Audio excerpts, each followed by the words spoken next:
Hello there! Welcome to another Mommy Diaries video where I embarrass myself and talk about crazy things that not a lot of people talk about on the internet, but I got asked, I think through a DM from another mama. She was like, you haven't done a video on the giving birth process. Should you feel like doing a video on that? I would love to hear what you have to say. So here I am, bringing it to you. I kind of like wrote down a few notes. I think I'm just going to kind of go off the top of my head. I have my notes just in case I forget something or lose my thought process, because there are a lot of things I did not know about giving birth. Oh, by the way, I'm sitting in my car because it's the only quiet place, because between Lawson screaming, not like because he's throwing a fit screaming, but like he does this, yeah, like super loud all day long, wants to talk, wants to blah, blah, blah all day. And it's so loud. It doesn't matter what room I go in the house, you'll be able to hear him. And then the dogs are chasing the cat. So the dogs are barking, the cat is running, and it is chaos in there. So I was like, you know what? I'm gonna go hide in my car for the next 30 minutes and talk to my camera.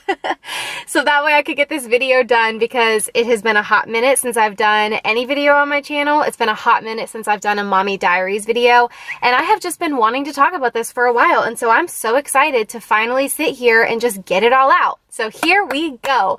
Let's embarrass myself. Okay, so if you're not a mom, you probably are not even watching this anyway, but if you are a mom, and if you have given birth to a human being, I just want to say, for 1 second, let's just hug ourselves. Give yourself a pat on the back. Hug yourself, pat yourself on the back. Tell yourself that you are a freaking beast, and you deserve everything that you want in the world. You deserve it, because you pushed a human being out of your hoo-ha and you have made it into motherhood. I am only 8 months into motherhood, okay? And I think that I'm a freaking hero.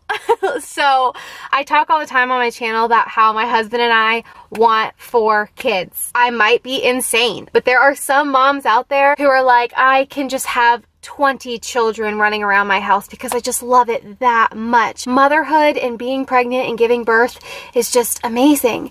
And then there are some people who are like, I don't ever want a child ever. Kids gross me out. Pregnancy and giving birth grosses me out. I will never be pregnant. Then there are people that are like, I had 1 kid and I am never doing this again, ever. I'm crazy for having 1 kid. And then there are some that are just like, I have 2 and I can only handle 2 and that's fine. Okay, am I forgetting about any type of person? I don't know. But I am the type of person who some days I am like, can I give him away to somebody?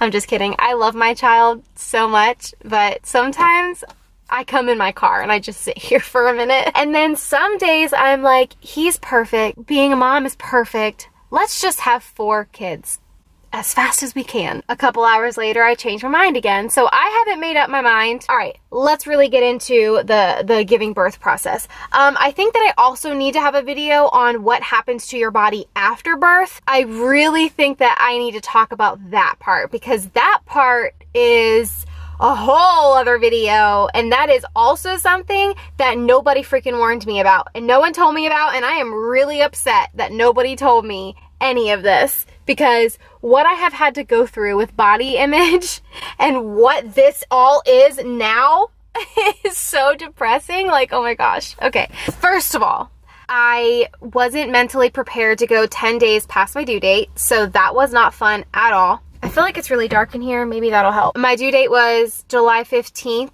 and Lawson did not come until July 25th, so it was like 102 degrees here every single day.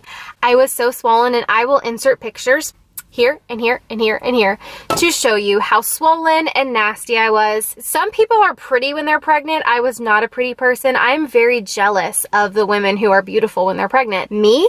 I look like a swollen sumo wrestler. Yeah, that's what I look like. I look like a sumo wrestler when I'm pregnant. I'm gonna compare me pregnant and a sumo wrestler, and let's see how close they are together. I wasn't warned about how much I was gonna swell. I wasn't warned that you have to tell yourself that you might go past your due date, especially with your first kid. So I was like, I'm gonna go early. I was like, this kid is so low. He's coming out.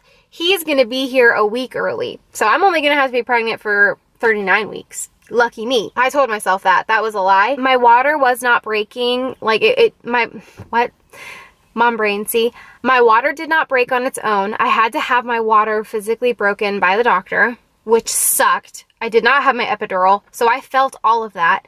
And this is the thing that really sucks, is he lied to me. He said, I need to check and see if you're dilated at all.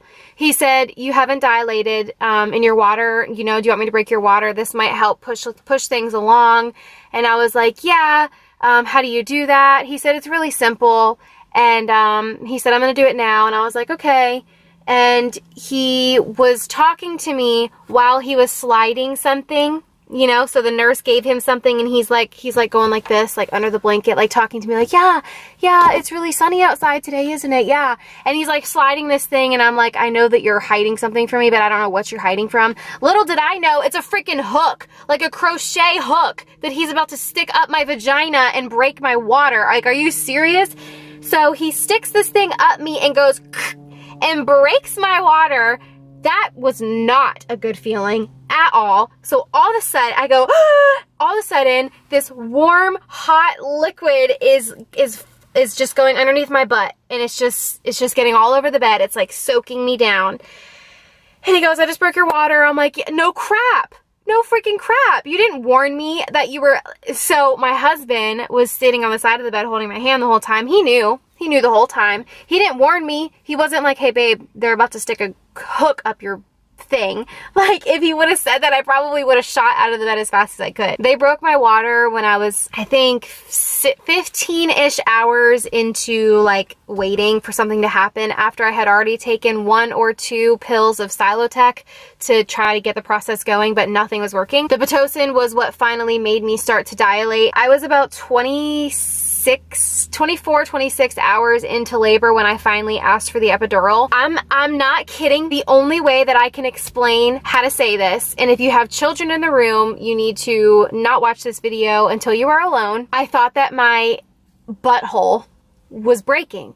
I literally thought that my butt, okay, where I go to the bathroom, that part, that whole bone, okay, so that whole area all the way up to my lower back, okay, I thought that an elephant was taking his feet and he was pushing on that whole area as hard as a really heavy, fat, 1-ton weighing elephant could push down on my butt bone.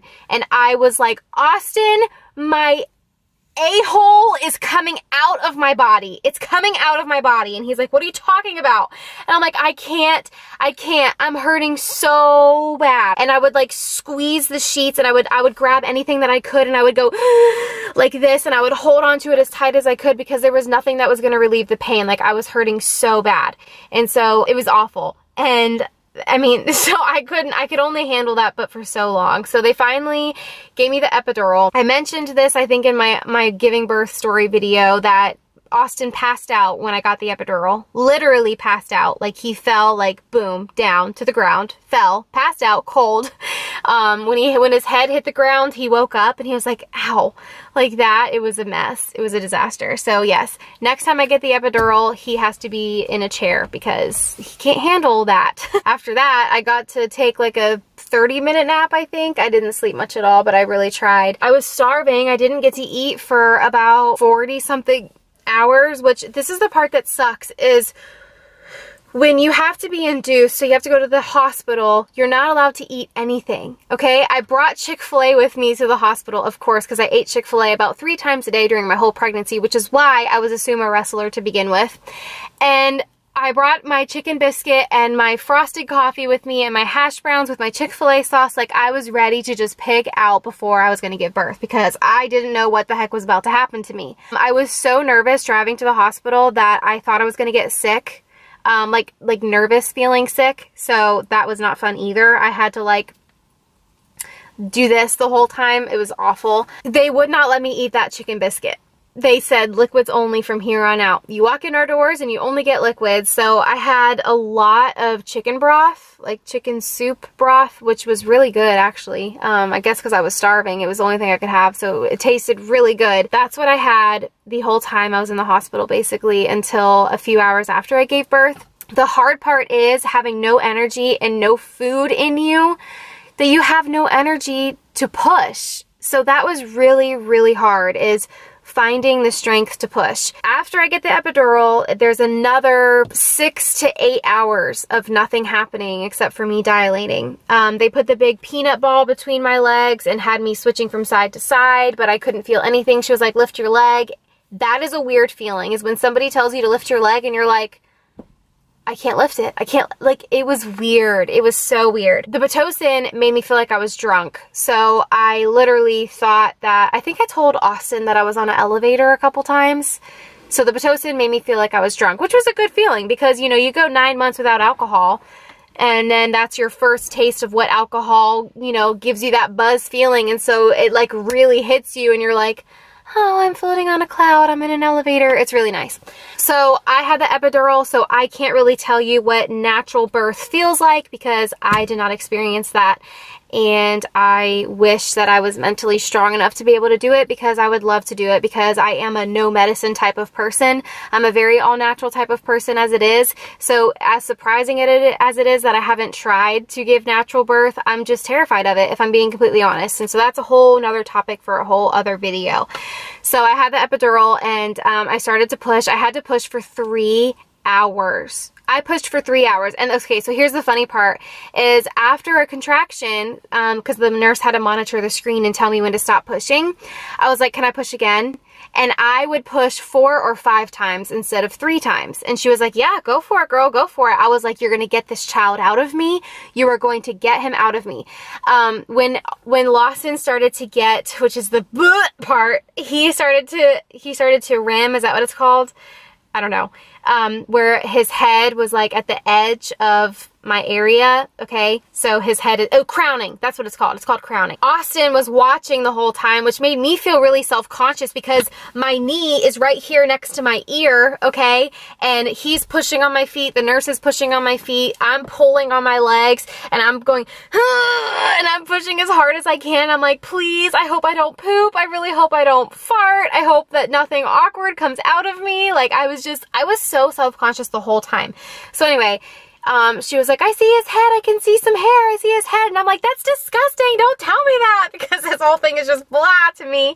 And then that was when a contraction stopped. So he started to go back in and I got pissed off because I had been pushing for like 2.5 hours.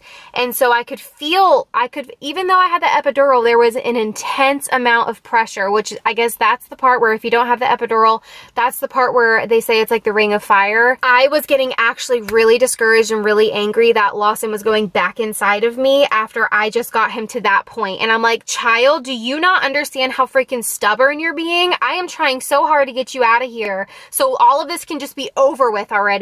And you want to play games with me. Like, no, we're not doing this. So I kept pushing and I pushed like 5 or 6 times to get him out. And so anyway, finally when like his whole head was about to come out, she was like, open your eyes and look. And I was like, no, I'm not looking. And I'm pushing and I'm pretending that she didn't tell me to look. And then when the baby comes out, like I could feel the shoulders come out. Okay, so you can feel the head. It's like a pop, like pop out, and then you feel the shoulders pop out, and then they pull the rest of the body. So when I remember the feeling, and oh my gosh, it's disgusting. She is pulling out the body, okay, by his head, and then all this water comes out, and I was like, ah! Like really loud, like get it out. And then all of a sudden, all this liquid and water comes out and like gushes out of me, and so it was just really just ew. So I remember that very clearly. It was great. After they get the baby out and they put them on your chest, like that is like that is the best moment ever, because you're like, this baby's out of me. I can see what he looks like. It's also very scary because I had read so many books and so many articles, like you have to make sure they're breathing. You have to listen for their cry. If they're not crying, it's a bad sign and all that type of stuff. So I was like paranoid.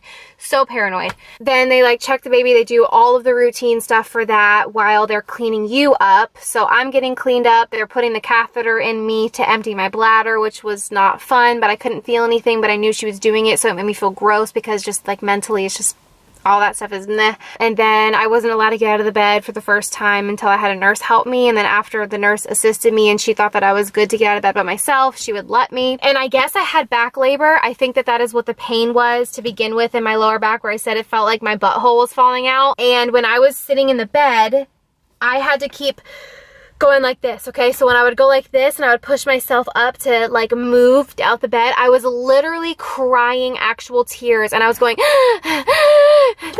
like that, like I was wheezing. I was in so much pain, and I would have to like scoot inch by inch down the bed to get out of the bed and then stand up. And when I stood up, I was going like this, and every time I would lift the weight off my butt, there was just this intense, sharp shooting pains that was just awful.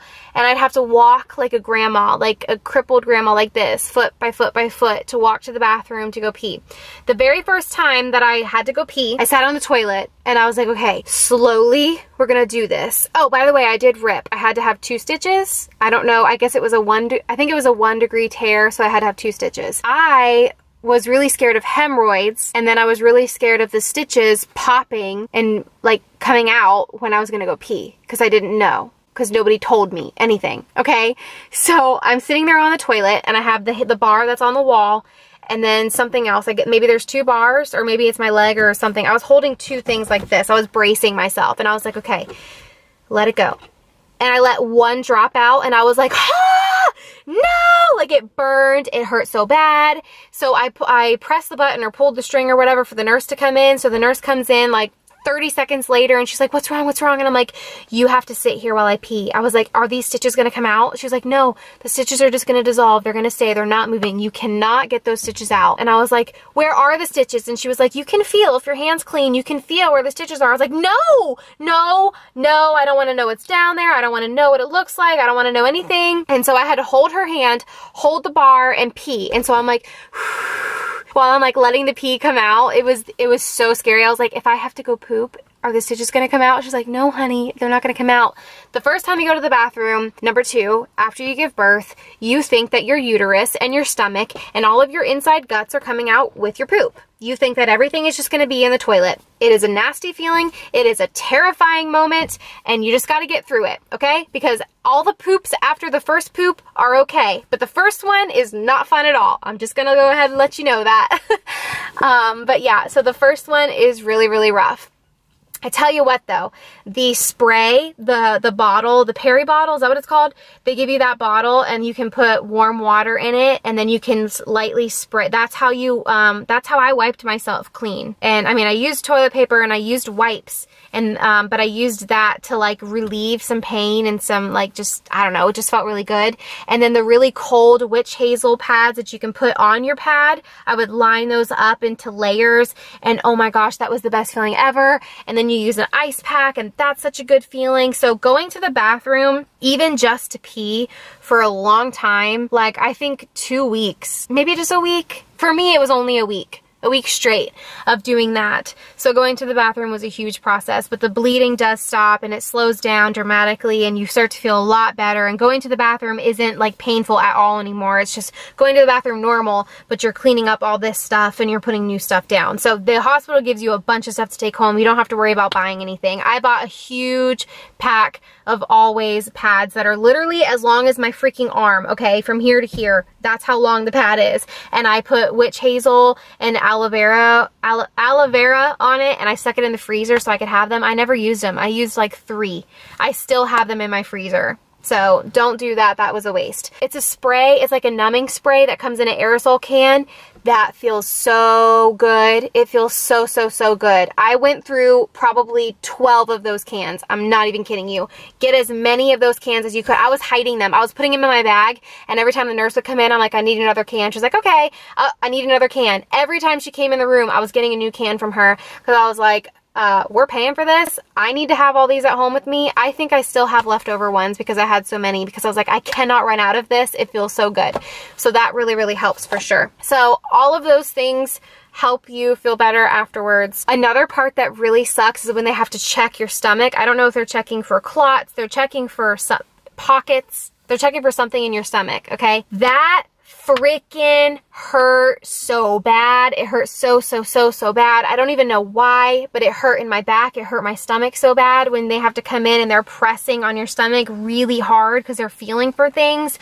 Oh, it was awful. I was like, please don't do this to me. Don't do this to me. It hurts.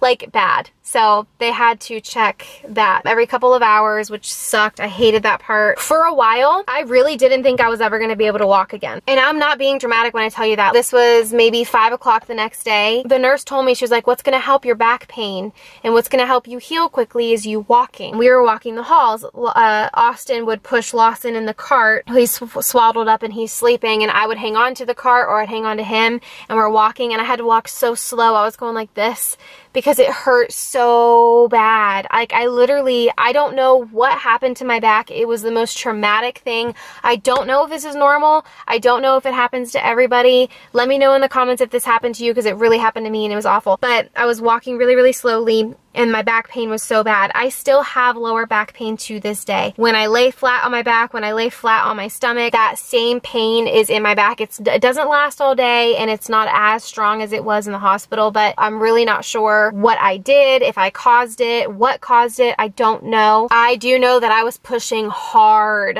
Like, I was pushing very hard. But the hard part is when you have an epidural, you don't know how hard you're pushing. So I really didn't know how hard I was, but I knew I was pushing hard.